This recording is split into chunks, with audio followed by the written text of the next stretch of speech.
Assalamualaikum warahmatullahi wabarakatuh. Waalaikumsalam warahmatullahi wabarakatuh. Bismillahirrahmanirrahim. Alhamdulillahi rabbil alamin. Wal 'aqibatu lil muttaqin wa la 'udwana illa 'alal zalimin. Wassalatu wassalamu ala asyrafil anbiya'i wal mursalin سيدنا ومولانا محمد وعلى آله وأصحابه المجاهدين الطاهرين أما بعد. Saudara-saudara kaum muslimin rahimakumullah, manusia selalu berusaha untuk mencapai apa yang menjadi cita-citanya di dalam kehidupan ini.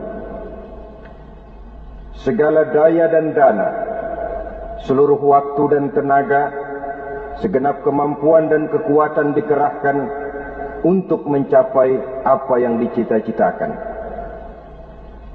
Ada orang yang di dalam berusaha mencapai cita-citanya tetap berpegang teguh kepada kaidah dan norma-norma yang harus dipatuhinya, baik itu norma-norma kehidupan bermasyarakat, berbangsa dan bernegara. Lebih-lebih lagi itu menyangkut norma-norma kehidupan beragama.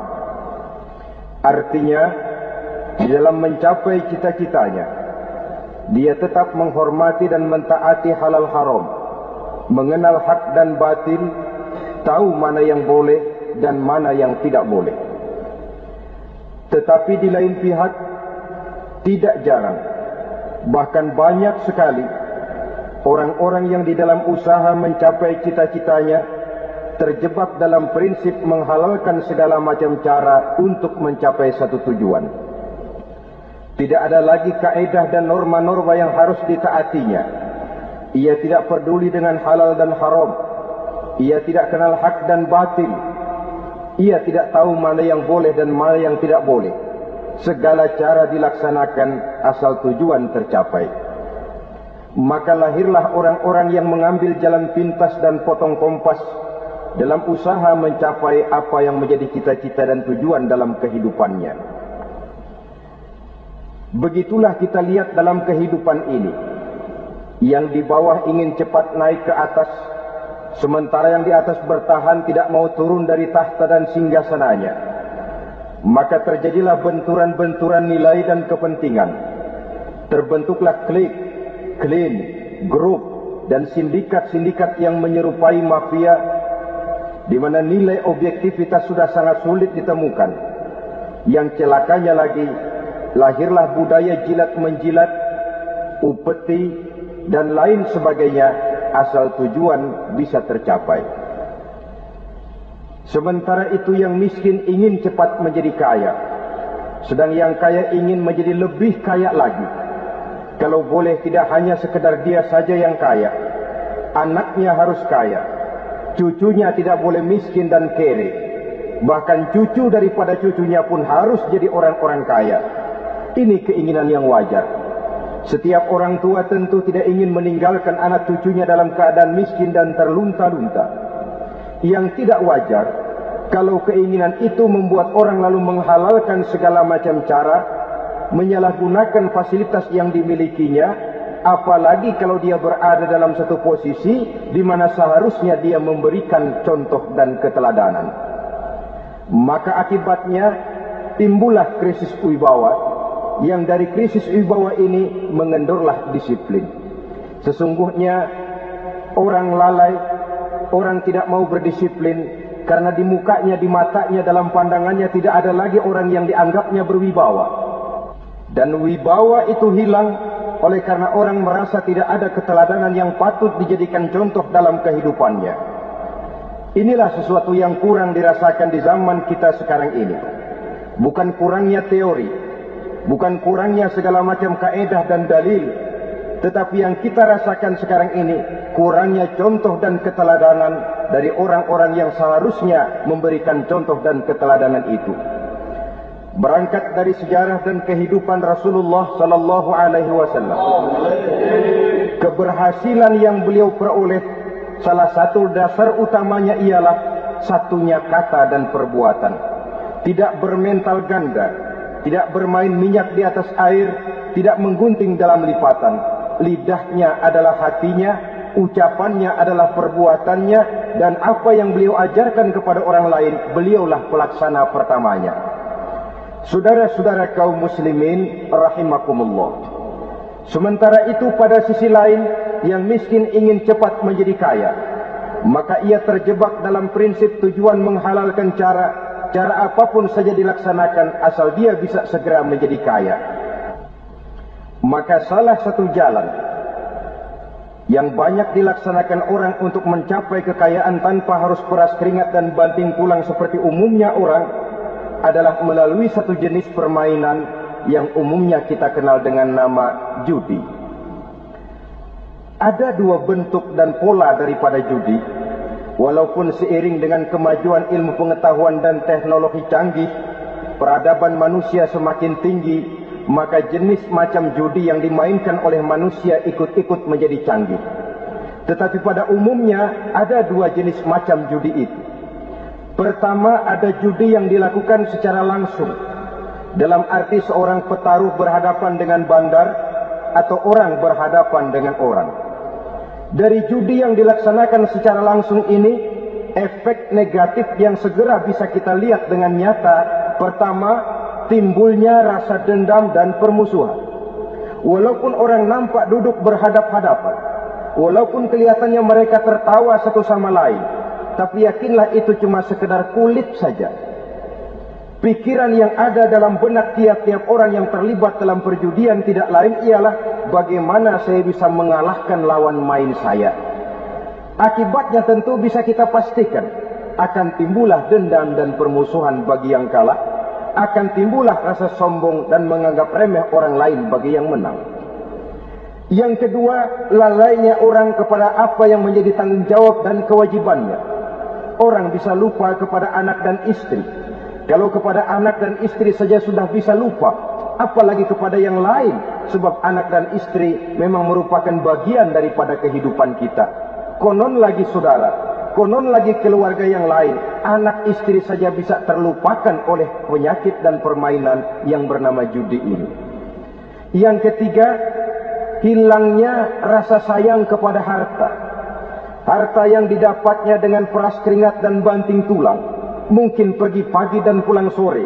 Setibanya dia di meja judi, apalagi uang tadi sudah bertukar dengan dalam bentuk koin, maka rasa sayang kepada harta itu tidak akan pernah ada lagi. Tetapi saudara-saudara, bagaimanapun juga, judi dalam artian langsung semacam ini hanya melibatkan orang-orang tertentu. Artinya selektif. Ada judi yang lebih berbahaya daripada jenis ini, perjudian massal.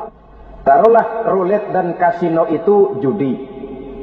Tetapi judi jenis roulette dan kasino ini bahayanya hanya untuk orang-orang tertentu yang memang sudah mapan, kelompok elit.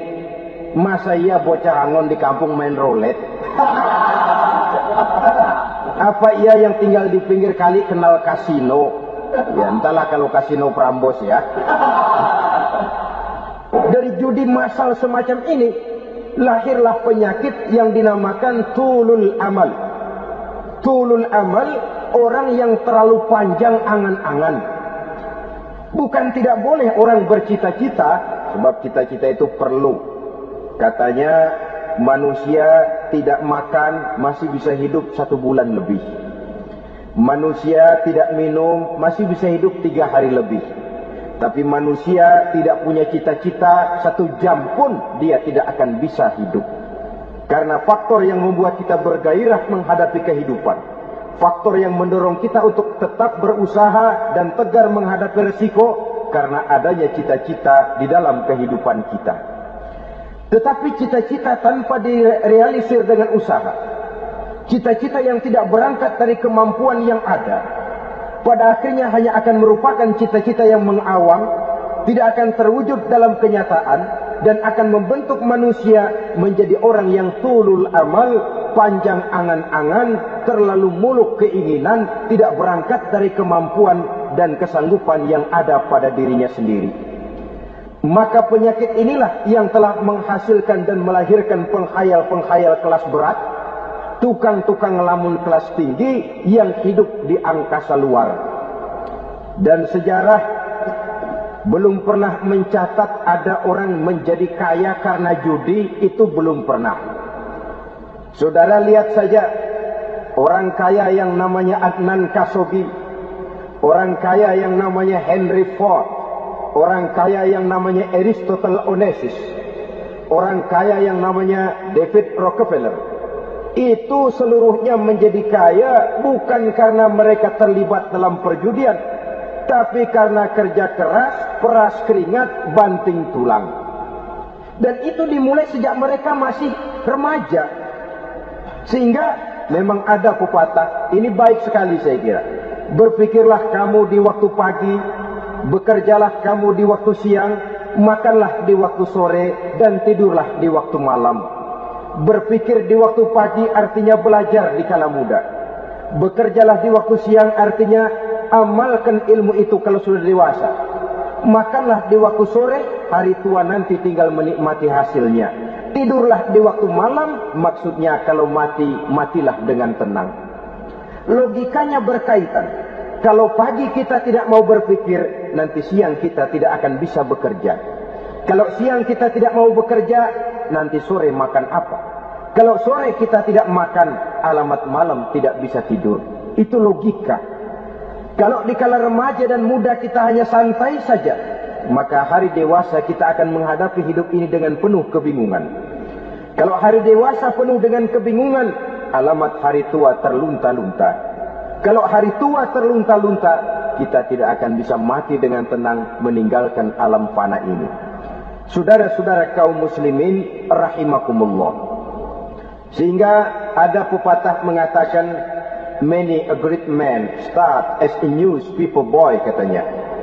Banyak orang besar yang mulai pekerjaannya dengan menjual koran. Artinya berangkat dari A.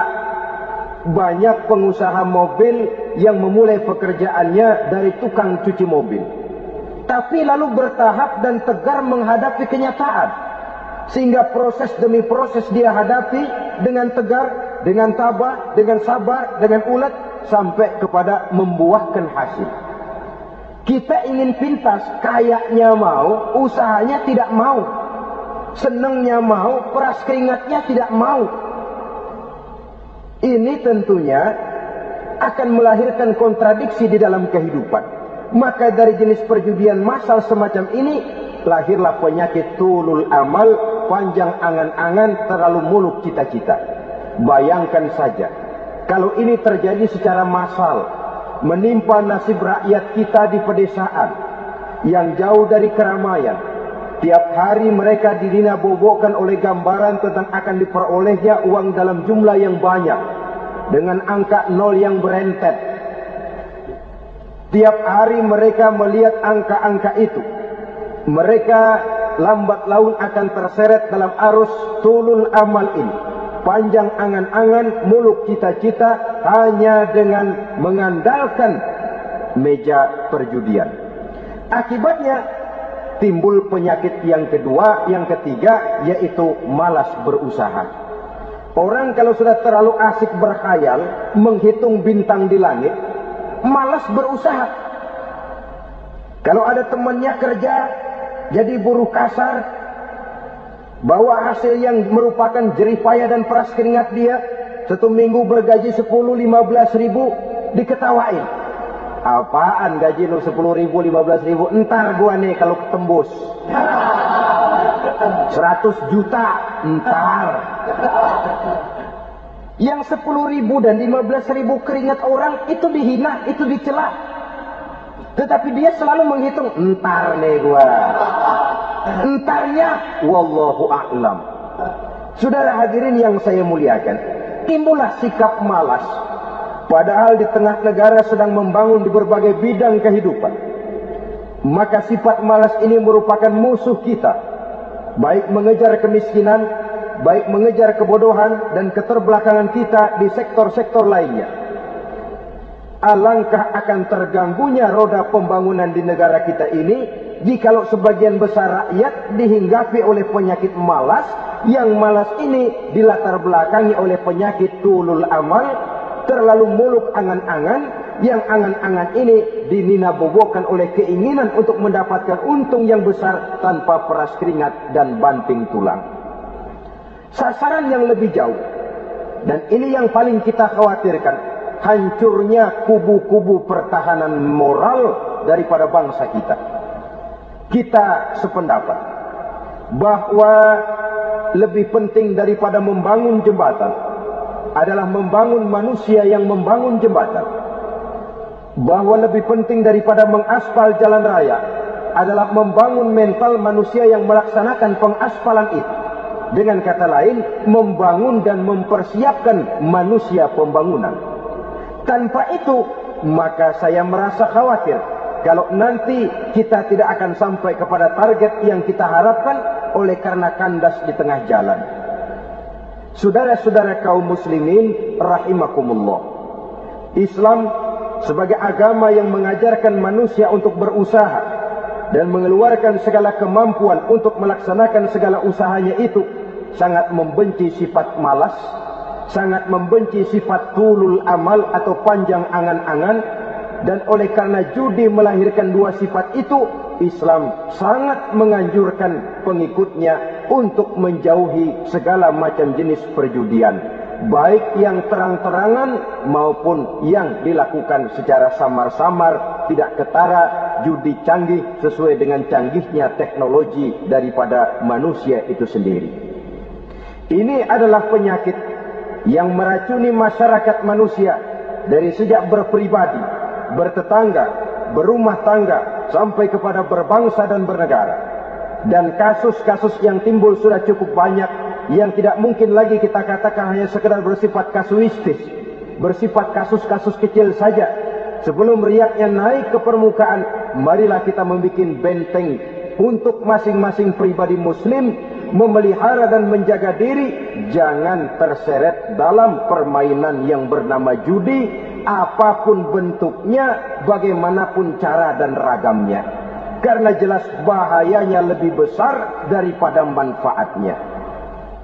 Taruhlah kita barangkali kemarin-marin hanyut dalam arus perjudian, tetapi hendaknya kita bisa mengambil pelajaran bahwa seorang mukmin adalah seorang yang apabila dia melakukan kesalahan, dia segera sadar, dijadikannya pelajaran untuk tidak diulanginya lagi pada masa-masa yang akan datang.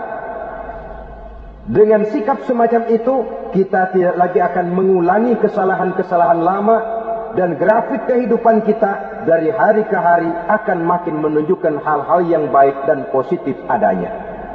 Saudara-saudara kaum muslimin rahimakumullah, kalau ABRI masuk desa, rakyat beruntung. Kalau jaksa masuk desa, rakyat bahagia. Kalau koran masuk desa, rakyat ikut jadi cerdas. Tapi kalau judi masuk desa, rakyat kiamat. Pembangunan akan terbengkalai, roda perekonomian akan lesu, karena mestinya orang membelanjakan uang untuk sesuatu yang dia perlukan, akhirnya dia belanjakan untuk sesuatu yang dia tidak perlukan, karena gambaran, khayalan akan mendapat keuntungan yang jauh lebih besar lagi. Padahal istilah orang-orang tua kita dulu, lebih baik makan singkong betulan daripada makan roti ngimpi. Artinya, uang yang 1.000-2.000 rupiah itu lebih baik dibelikan beras, dimasak, makan bersama anak dan istri, terasa nikmat dan halalnya, ketimbang beli kertas lalu ngelamun, menghayal, menghitung yang bukan-bukan. Itu kertas dibolak madep mulon, dibolak madep mudik, diputar sana, diputar sini, akhirnya palanya ikut muter. Kira-kira apa yang cocok? Masih belum puas, kertas dilihat, orang gila ditanyain. Sudah tahu waras, orang gila yang ditanya. Masih belum puas, nanya orang gila, tidur di kuburan. Allahu Akbar. Padahal di rumahnya tempat tidurnya empuk, anget, nggak ada nyamuk, kuburan, tidur di kuburan. Dampak negatif yang semacam ini pada gilirannya mau atau tidak mau akan menyeberang kepada garis akidah, membahayakan dan mengancam nilai-nilai tauhid yang kita miliki. Sudah kertas dibolak-balik, tidak puas, orang gila ditanya. Orang gila ditanya belum maram, tidur di kuburan. Barangkali ada bisikan. Saudara hadirin yang saya muliakan, memang walaupun wahyu sudah berhenti, tapi Allah masih memberikan ilham kepada hamba-hambanya yang dikehendakinya. Tetapi ilham itu bentuknya positif. Kalau saudara pagi-pagi berniat, tahu-tahu datang pikiran nanti malam mau ngaji, itu namanya ilham. Kalau saudara sedang merenung, tahu-tahu datang pikiran, saya mau sedekah, itu namanya ilham. Bentuknya positif.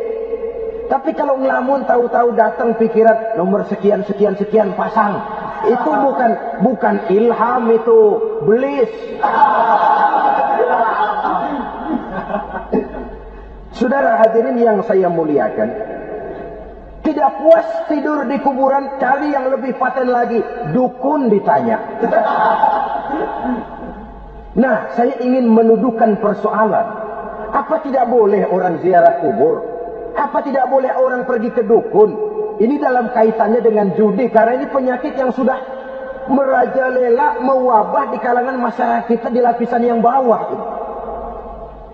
Saudara hadirin yang saya muliakan, ziarah kubur bukan saja boleh, malah dianjurkan oleh Nabi. Tetapi ziarah kubur yang dianjurkan oleh Nabi itu dengan tujuan pertama, agar orang ingat kepada mati. Kafa bil mauti wa'izah, kata Nabi. Cukup dengan mengingat mati menjadi pelajaran bagi kamu semua. Maka etikanya diajarkan, kalau saudara ziarah kubur, sampai di depan pintu kubur itu kan, Assalamualaikum ya ahlal kubur, wa inna insyaallahu bikum lahikun. Kami satu saat insyaallah pasti akan menyusul kamu. Kalau kamu sekarang berbaring di sini, satu saat kami akan berbaring di sini. Ziarah kubur mengingatkan orang kepada mati. Orang yang ingat kepada mati, gaya hidupnya lain dengan orang yang tidak ingat mati. Nah, orang kalau nggak ingat mati, gaya hidupnya nggak terkontrol. Kalau dia berkuasa, Fir'aun. Itu nggak ingat mati. Kalau dia kaya, Korun. Sudah gambarannya nggak merupakan gambaran-gambaran yang baik. Orang yang ingat mati, dia berkuasa, dia berlaku adil. Satu saat saya akan mati dan ini akan dimintakan pertanggungan jawab. Orang kaya ingat mati, dia akan jadi pemurah. Kenapa? Kalau saya diberikan ilmu, pertanyaan akhirat cuma satu, ilmumu kau amalkan untuk apa? Kalau saya diberikan umur panjang, pertanyaan akhirat cuma satu, umurmu kau habiskan di mana? Tapi jikalau saya diberikan harta, pertanyaan akhirat ada dua. Hartamu kau dapat dari mana, kau belanjakan kemana? Depannya ditanya, belakangnya ditanya. Dapat dari mana, dibelanjain kemana? Sebab dua-duanya berkaitan dengan kegiatan. Kadang-kadang dapatnya dari jalan yang baik, tapi keluarnya ke tempat yang tidak baik, itu pun tidak betul. Atau dapatnya dari yang tidak baik, tapi dibelanjakan untuk yang baik, itu pun tidak bisa diterima. Oleh karenanya, dengan mengingat mati, gaya hidup seseorang jadi terkontrol karenanya. Yang kedua, dianjurkan kita untuk berziarah kubur itu mendoakan orang-orang yang sudah meninggal. Mal mayyitu fi qabrihi illa kal gharikil mutaghawis, kata Nabi. Orang yang sudah meninggal itu di alam barzaknya adalah seperti orang yang tenggelam di lautan, menunggu doa dari keluarganya yang masih hidup. Apakah itu anaknya, kemenakannya, cucunya, dan lain sebagainya. Adapun yang kalau kita ziarahi itu kuburnya orang-orang yang kita tahu merupakan orang soleh, orang yang berjiwa bersih, yang kita kenal ketakwaannya kepada Allah Subhanahu wa Ta'ala, tidak ada salahnya kita bertabarruk, asal jangan dengan satu keyakinan bahwa dia secara mandiri bisa mendoakan kita. Dia hanya bisa melakukan itu hanya dengan izin Allah. Nah, umumnya orang kalau sudah ziarah ke kubur-kubur keramat itu, Allahnya kelupaan. Itu yang dikhawatirkan merusak dan mengganggu akidah.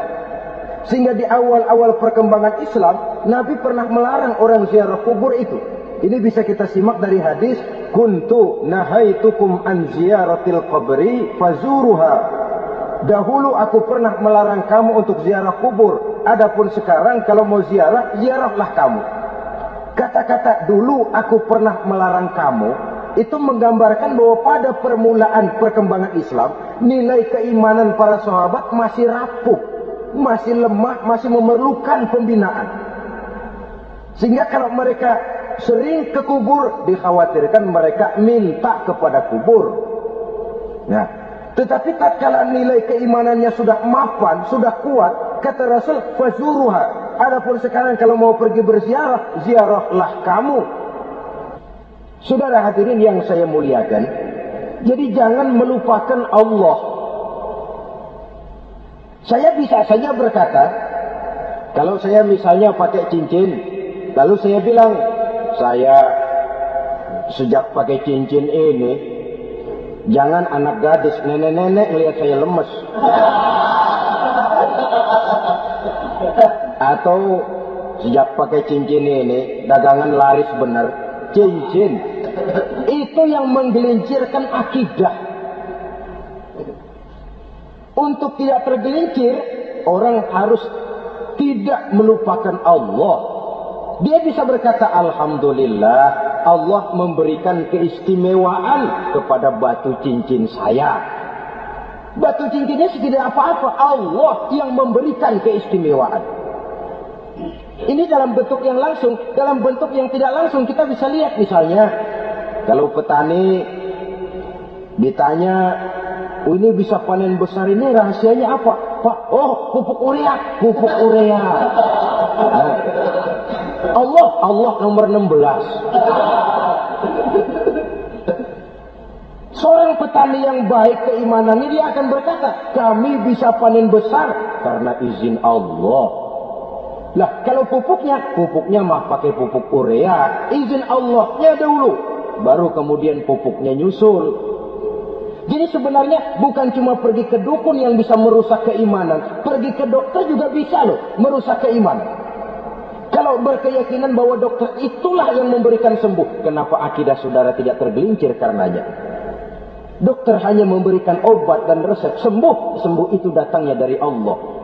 Ini yang diungkapkan lewat lisan Nabi Ibrahim alaihissalam, wa idza maridtu fahuwa yashfini. Apabila aku sakit, dialah Allah yang memberikan sembuh. Memberikan sembuh. Jangan juga menyalahartikan ayat ini. Ada ayat begini sakit terus nekat. Udah nggak usah berobat dah, memang penyakit dari Tuhan. Ntar waktunya baik ya baik ya. Udah ampek terus dah. Orang yang berobat saja belum tentu sembuh, apalagi yang tidak berobat. Sama juga orang nggak sembahyang kita ajakin ngotot, lo juga yang sembahyang belum tentu masuk surga katanya. Lo yang sembahyang belum tentu masuk surga, bagaimana cengoran lo yang nggak sembahyang?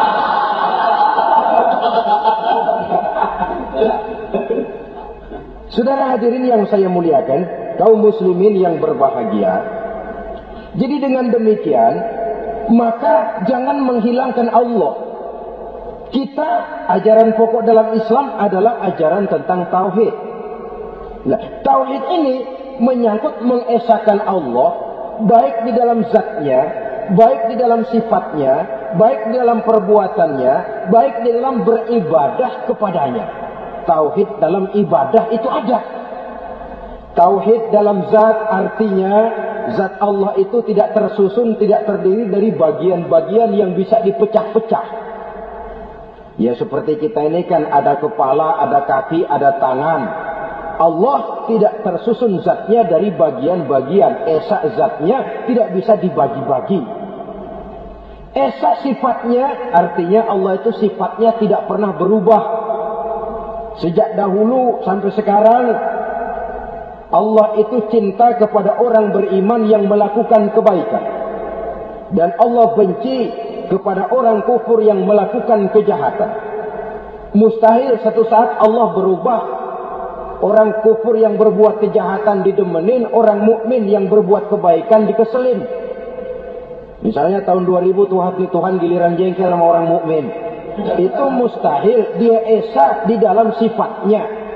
Lain dengan sifat kita manusia, sifat kita ini kan relatif. Ada saatnya kita senang, lain saat yang kita senang betul kita caci maki. Hari ini kita caci maki, besok kita puji. Lihat teman kaya, habis kita omongin. Boleh jadi dia kaya, kenapa? Dukunnya 36. Begitu kita habis caci maki begitu, dia datang ngasih duit sama kita. Cacian itu bisa berubah menjadi pujian. Lu ya emang bukan main dah. Sifat kita itu relatif, bisa terpengaruh oleh situasi dan kondisi. Saudara hadirin yang saya hormati, kaum muslimin yang berbahagia, Allah juga esa di dalam perbuatannya. Artinya, di dalam menciptakan apapun yang akan diciptakan oleh Allah. Di dalam melakukan apapun yang akan dilakukan oleh Allah, tidak terikat kepada faktor lain. Tidak memerlukan bantuan lain. Dia adalah mutlak. Nah, kemudian kita mengesahkan Allah dalam zatnya, mengesahkan Allah dalam sifatnya, mengesahkan Allah dalam perbuatannya. Belum tentu berarti kita mengesahkan Allah dalam ibadahnya. Sebab banyak orang yang yakin betul Allah itu esa, teguh dengan pendiriannya. Tuhan lu siapa? Allah. Allah bagaimana? Esa. Gimana kalau dua? Kagak. Tiga? Enggak. Mantap. Soal tahlil, paten. Tapi dalam ibadah kadang-kadang dia tidak mentauhidkan Allah. Ini makna wa ma umiru illa liya'budullaha mukhlisin. Kami tidak memerintahkan kepadamu kecuali untuk beribadah kepadaku, kata Allah, dengan ikhlas. Beribadah kepada Allah dengan ikhlas itu artinya apa? Beribadah hanya untuk Allah saja. Nah, kalau hanya untuk Allah saja, lalu kita minta berdoa di depan kuburan orang yang soleh, apa syirik? Tidak syirik. Kalau kita berkeyakinan bahwa orang tempat kita memanjatkan doa itu hanya bisa mendoakan kita dengan izin Allah. Dia sendiri tidak punya kekuasaan apa-apa. Tanpa izin Allah, dia tidak bisa berbuat apa-apa. Itu tidak menyebabkan orang menjadi syirik. Sama saja dengan kalau saya berkata tadi, alhamdulillah Allah telah memberikan keistimewaan kepada batu cincin saya. Apa salahnya Allah memberikan keistimewaan kepada benda-benda mati? Allah memberikan keistimewaan kepada Hajar Aswad, benda mati. Allah memberikan keistimewaan kepada Masjidil Haram, benda mati. Allah memberikan keistimewaan kepada Ka'bah, benda mati. Orang tawaf keliling Ka'bah, sembahyang di Masjidil Haram, sujud menghadap kepada Ka'bah. Apakah jadi syirik? Tidak. Kita tidak menyembah Ka'bahnya, kita menyembah yang punya Ka'bah itu. Nah, di sini kita lihat bahwa fungsi Ka'bah hanya merupakan wasilah. Tapi kalau Allahnya kita hilangkan, jadilah kita penyembah batu. Hanya saja batu itu berbentuk 4 bernama Ka'bah. Sa'i, orang yang melaksanakan haji, lari-lari antara Safa dan Marwah, amalan apa itu? Seakan-akan kita menghormati bukit-bukit, gunung-gunung. Tapi bukan itu yang kita tuju dalam pelaksanaan sa'i itu. Yang kita tuju adalah ini perintah Allah. Allahnya yang diutamakan. Maka hal semacam ini tidak menyebabkan orang menjadi syirik dan tergelincir dari tauhid. Tapi kalau ziarah kubur dengan niat cari buntutan, cari nomor yang cocok, ini niatnya saja sudah salah. Nah, kalau berangkat dengan niat yang salah, sampai di sana saya yakin, seyakin-yakinnya amalannya pasti salah. Lah, kubur yang diziarahin bukan kubur orang soleh. Ya mana ada orang soleh ngasih kode buntut. Ada juga orang salah, bukan orang soleh itu. Kadang-kadang dia nggak tahu kuburan siapa, nongkrong aja di situ. Memang sulit, saudara-saudara. Mental ya, namanya mental. Kalau memang mental sudah mental judi, apa saja bisa dijudiin. Jadi orang nggak perlu sebenarnya pemerintah terlalu gini, nggak usah. Kembali saja kepada mental. Kalau mental memang sudah mental judi, apaan aja bisa dijudiin. Pulang tengah malam nabrak babi, babinya keluar nih.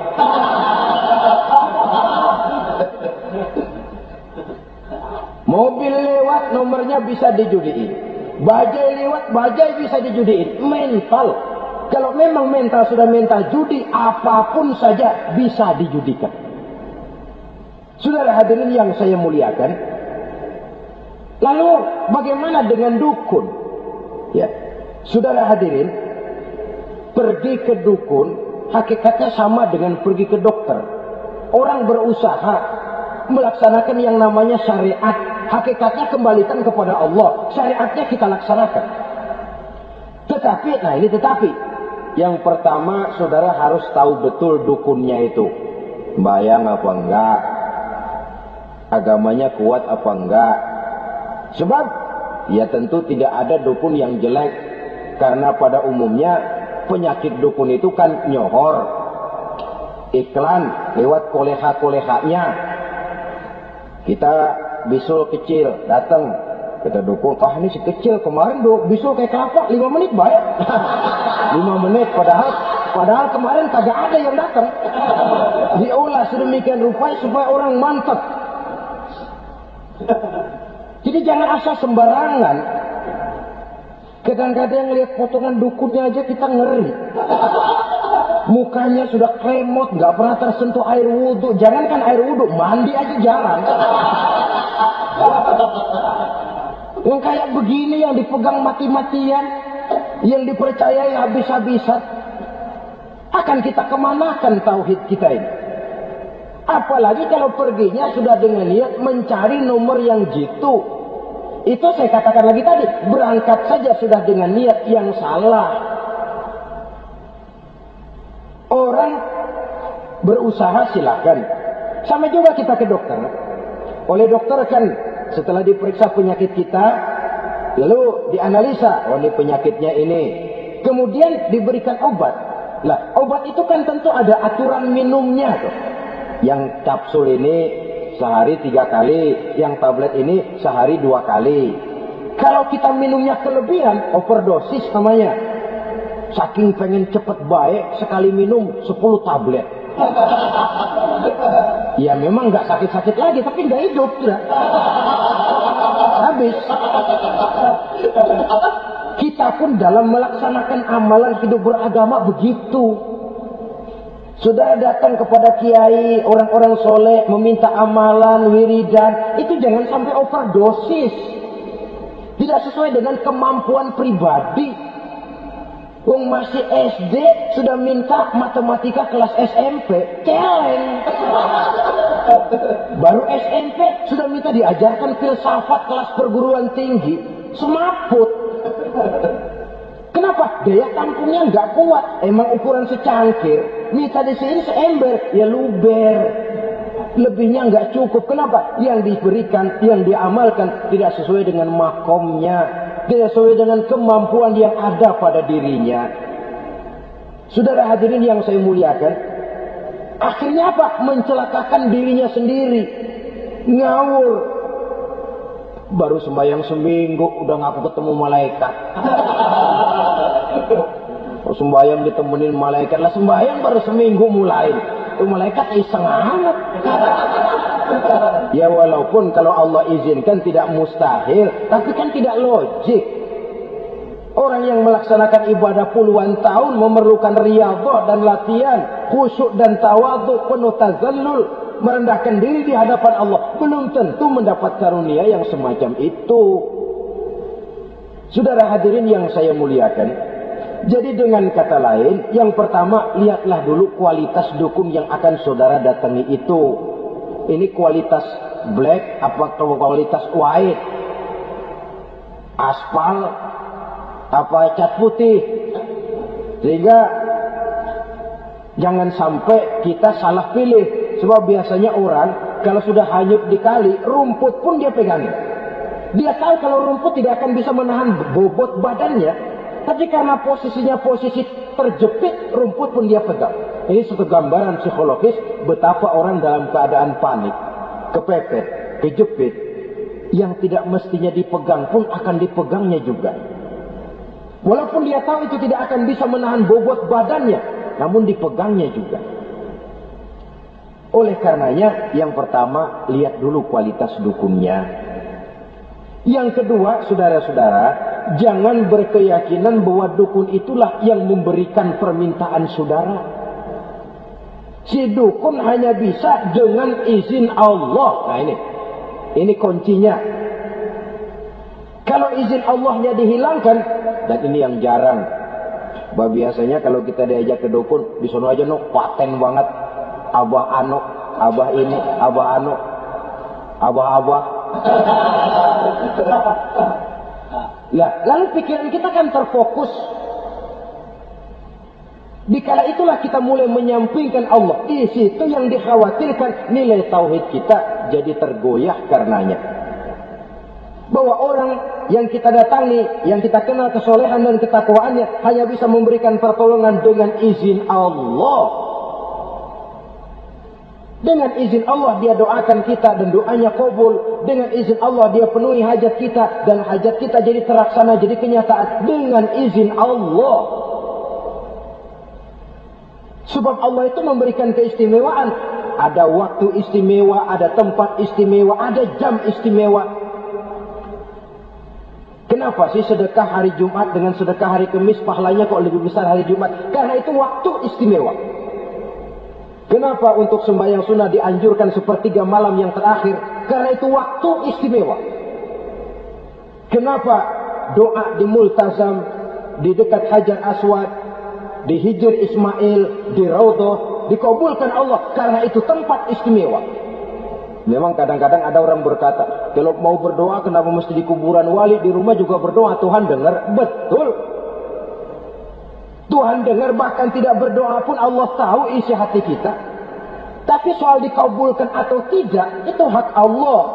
Dan Allah memberikan fasilitas kepada tempat-tempat tertentu dan istimewa. Dan itu diajarkan oleh Nabi.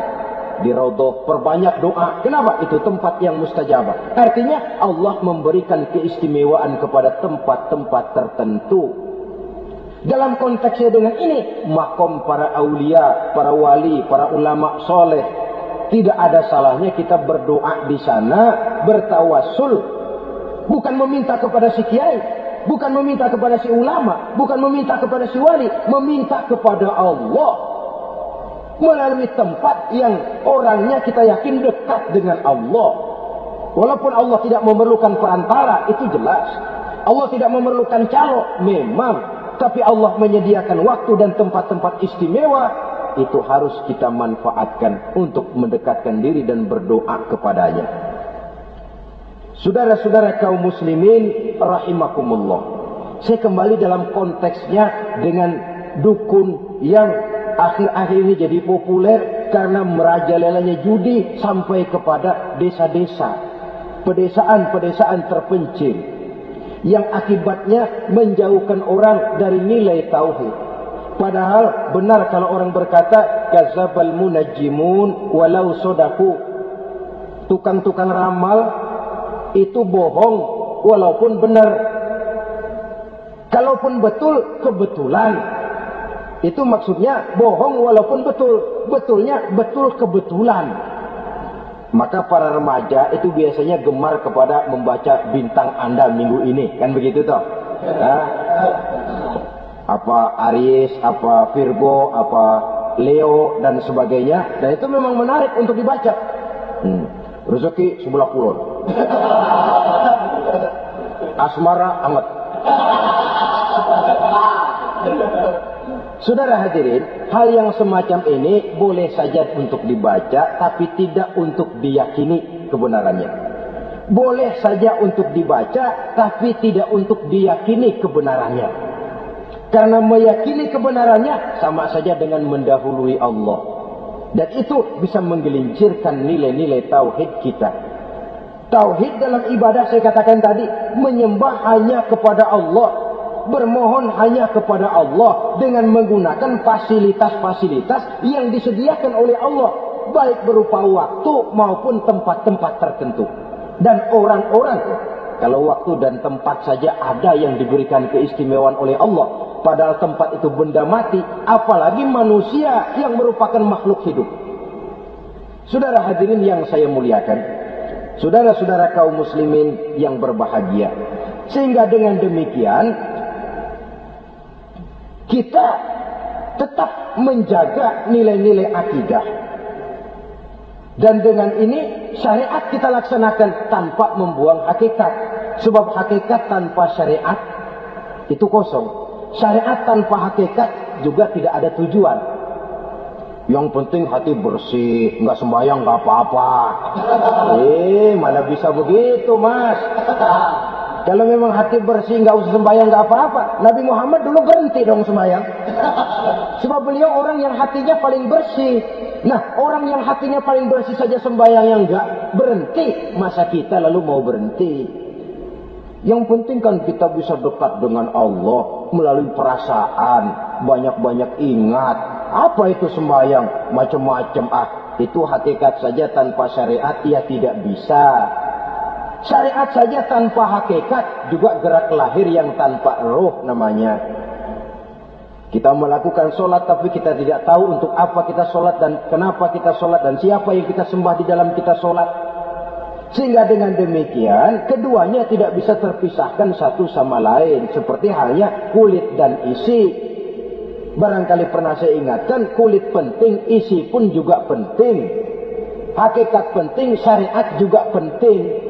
Dan kita jangan salah mengartikan terjebak dalam ucapan-ucapan yang masih memerlukan penafsiran. Sehingga lalu kita cenderung mendiskreditkan dan menjelekkan para wali. Misalnya, ada ucapannya Syekh Abdul Qadir Jailani yang berkata begini. Barang siapa yang masuk ke rumahku, lalu ia memakan makananku, maka ia akan masuk surga.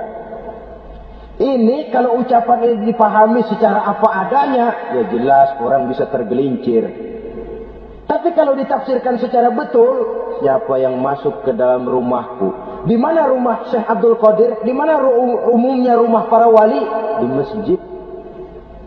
Jadi siapa yang masuk ke dalam rumahku? Masjid. Lah kalau sudah di dalam masjid, makanannya apa? Getuk. Tentu saja tidak. Kalau sudah di masjid itu ya makanannya ya wirid, zikir, tahajud, baca Quran, paling kurang iktikaf. Jadi siapa yang masuk ke masjid lalu dia sujud, wirid, zikir, ya jelas saja surga. Jangan membaca ucapan ini dan terus rame-rame nyari bekas rumah Syekh Abdul Qadir. Rame-rame masuk ya rumah kecil. Saudara hadirin, kita terlalu terpaku kepada materi ucapan dan melupakan filsafat daripada ucapan itu sendiri. Dalam kondisi yang sedemikian, sangat sulit jadi orang lalu tergelincir karenanya. Oleh karena itulah saudara-saudara, saya kembali kepada satu prinsip. Bahwa sebenarnya dengan tidak perlu menyalahkan pihak-pihak lain, mari kita kembali kepada sikap mental kita sebagai muslim. Kalau mental memang sudah mental penjudi, apapun bisa dijudikan. Tapi kalau mental itu tidak ada, walaupun di kiri kanan dan depan belakang banyak dibuka tempat-tempat perjudian, saya yakin kita akan mampu menahan dan menjaga diri. Sikap mental inilah yang memerlukan pembinaan dari kita semua. Sehingga dengan demikian kita akan menjadi pribadi-pribadi yang bisa bertahan dari segala gempuran-gempuran yang datang dari luar karena adanya prinsip ketahanan mental itu tadi. Sekali lagi saya ingatkan bahwa judi selamanya tidak akan pernah mendatangkan kebahagiaan. Judi tidak akan membuat orang menjadi kaya. Judi tidak akan membuat orang makin akrab berteman dan bersaudara. Yang jelas, judi melahirkan permusuhan dan dendam, membangkitkan rasa malas, memulukan angan-angan tanpa mau peras keringat dan banting tulang, melalaikan orang dari tanggung jawab dan kewajibannya, membuat ia lupa kepada anak, istri dan seluruh keluarganya, dan pada akhirnya dia akan terjebak dalam satu permainan yang makin menjauhkan dia dari proses kesadarannya sebagai manusia. Sebagai uraian penutup, marilah kita renungi firman Allah dalam Al-Baqarah ayat 208. A'udzu billahi minasyaitonir rajim. Ya ayyuhalladzina amanu dukhulu fis silmi kaffah wa la tattabi'u khutuwatis syaitan innahu lakum aduwwum mubin. Hai orang-orang yang beriman, masuklah kamu ke dalam keselamatan. Masuklah kamu ke dalam Islam secara keseluruhan. Jangan kamu mengikuti jejak-jejak setan, karena setan adalah musuhmu yang nyata dan jelas. Judi termasuk jejak-jejak yang ditinggalkan oleh setan untuk diikuti oleh kita agar kita mendapatkan kesengsaraan baik di dunia, lebih-lebih di akhirat nanti. Semoga Allah selamatkan kita. Allah selamatkan seluruh bangsa kita dari penyakit-penyakit judi yang melahirkan efek-efek negatif dalam kehidupan. Terima kasih atas perhatian saudara. Mohon maaf atas segala kekurangan. Usikum wa nafsi bitaqwallah. Wassalamualaikum warahmatullahi wabarakatuh. Waalaikumsalam.